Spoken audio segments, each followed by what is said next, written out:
వారి యొక్క ధనమాన ప్రాణాలను త్యాగం చేసి ఎన్నో పోరాటాలు చేసి మనకు స్వాతంత్రం సిద్ధించడం జరిగింది.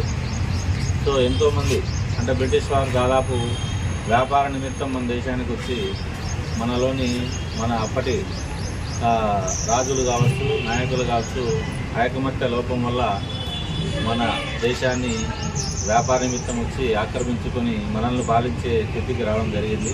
సో అలాంటి బానిస సంఖ్యల నుంచి మన ఎంతోమంది పోరాట యోధులు వారి పంతాలో, కొంతమంది మితవాదులు, కొంతమంది అతివాదులు, కొంతమంది తీవ్రవాద పంతాలో కూడా పోరాటాలు చేసి ఎంతోమంది ప్రాణాలు కోల్పోయారు.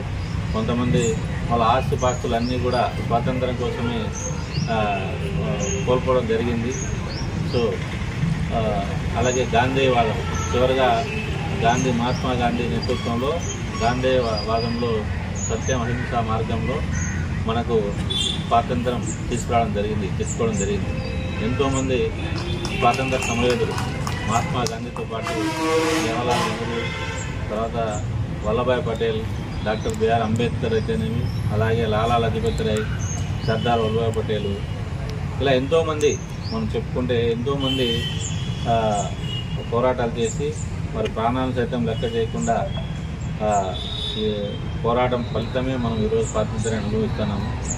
సో మనం ఈరోజు అనుభవించే స్వాతంత్రం వాళ్ళ త్యాగ ఫలితం.